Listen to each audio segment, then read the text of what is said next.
Hello, I'm Tim Armstrong, Global Head of Occupier Strategy and Solutions for Knight Frank, and I'm delighted to be joined in Singapore today by Dr. Lee Elliott, Global Head of Occupier Research for Knight Frank. Today we're here to discuss a really exciting part of research that Knight Frank Cresa have commissioned. It's the Knight Frank Cresa Global Corporate Real Estate Sentiment Index. And Lee, what is the research all about? So Tim, what we were trying to do is test the temperature, if you like, of global corporate real estate leaders around the world. We know that over the last couple of years with the COVID experience, that actually sentiment's been pretty volatile. The ability for occupiers to actually act in the marketplace or the drivers for action have been very, very variable. So in a way, the sentiment index is all about trying to understand that variance, but then pull it back and say, how does the community at large feel about the challenges ahead? Okay. I guess delving into the research paper now, and you've had a couple of quarters of pushing this through, what's the overall sentiment that's coming through from the last quarter? Yeah, so we undertook this survey in quarter one and quarter two. Quarter one was very much a sort of pilot survey. Quarter two was when we really went live. We got 220 responses from around the world. I think it's a really deep pool of respondents, everybody involved in the corporate real estate space, essentially at a local, global or regional level. And what we've really seen is sort of what I would call marginally positive sentiment. No one's really uber excited or uber driven by what's ahead. They recognise there's some headwinds that are shaping activity. COVID one of them, but actually the macroeconomic environment likely to start changing behaviour a little bit over the shorter term. So a score of 36 is essentially indicating positive sentiment. We're at 36.4 in the latest findings. So yeah, it's very, very marginal.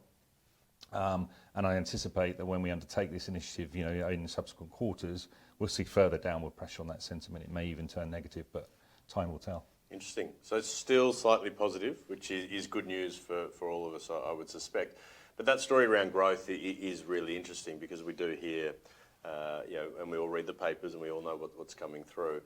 What did the sentiment index tell us about growth from that perspective? Well, I suppose the first thing to say is the sentiment index is an overall score, which I've already mentioned, but then there are three subcomponents to the indices, which is looking at growth, portfolio and workplace dynamics. In growth, what we're looking at is what are the prospects for growth over the next 6 months.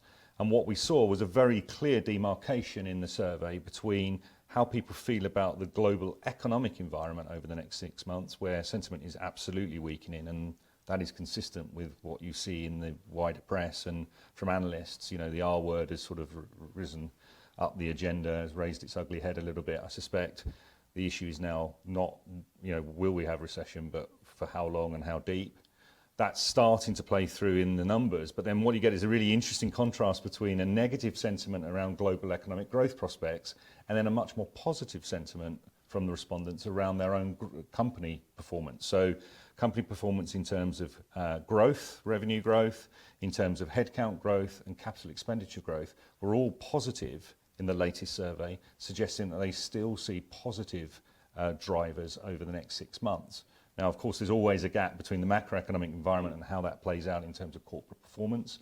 And again, we're watching very closely in the quarter three numbers as to whether that gap's closed and whether we're starting to see some downward pressure.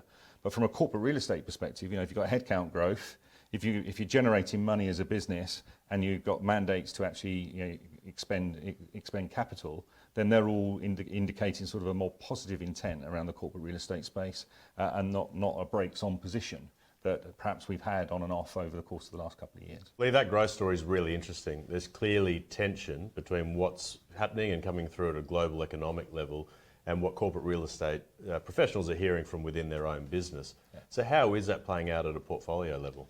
Well, we're not seeing huge positive sentiment around intervention at the portfolio level in the Q2 numbers. I'm not surprised by that. I mean, I think when you have a global economic position that is quite volatile and varied, and people can't quite see the signals, why go and start ripping up and starting again with a portfolio, which all of that's big activity, complex, takes time, and you might be doing that in an environment that's sort of really quite challenging as we go further in time. So you're not seeing a huge amount of intervention in the portfolio. Interestingly, if you look at the sort of subcomponents of the portfolio dynamics part of this index, you see that actually there's not an appetite to expand portfolios. That's, again, not surprising. but actually the sentiment there has become less negative. And I think what that points to is if that economic situation worsens, you might need, organisations might need to start pressing the button on putting different parts of their business in different locations. So we've got to keep an eye on that. At the moment, sentiment around offshoring of activity, very stable but negative. Again, that's something that I suspect we'll start to see address if the economic environment starts to impact on company performance and operations. So all of those dynamics are in play. And then the other thing that we're not seeing at the moment at the portfolio level, hence the negative sentiment, is not a huge appetite to actually relocate core facilities. Your Space said, when we issued that in 2021, that 4 out of 10 occupiers globally were likely, very likely or definite to relocate their headquarters functions in the next 3 to 5 years. That's not playing through in these short-term numbers. There's not appetite to go there at the moment. And I think that's just because of the volatility of the macroeconomic environment, notwithstanding the fact that actually corporates are quite positive about their own economic position. They just don't have that bravery, if you like, to drive into that space, knowing that the economic environment might weaken a little further. Lee, I think that's really interesting what you're saying there about the portfolio. So with the return to office and the way it's going to be used, obviously you would think there would be a focus on workplace from corporate real estate experts. What did the sentiment index tell us? Yeah, I mean, you're absolutely right, Tim. So what we've seen from this quarter's observations is that there's a much more positive intent around intervention in the workplace. I think that's consistent with a growing debate about return to work and return to office. We also know that return to office sort of drive is very emotive, very variable in terms of how organisations are coming at it. But what we absolutely recognise is that you need to make the office more compelling as an occupier. If you want staff to come back, you can't just mandate people to come back and expect them to come back into a pretty staid environment. So that's reflected in the findings. What we've seen very clearly, positive intent around redesign and reconfiguration of office space. That would suggest fit outs and thinking about the configuration and design of office space very much on the agenda. That's going to be enabled by that capital expenditure growth that I talked about earlier. That isn't just about creating spaces that are COVID compliant in old language, giving people more space. It's actually about thinking about how people work and what they want to do in the office and creating the environments to reflect that.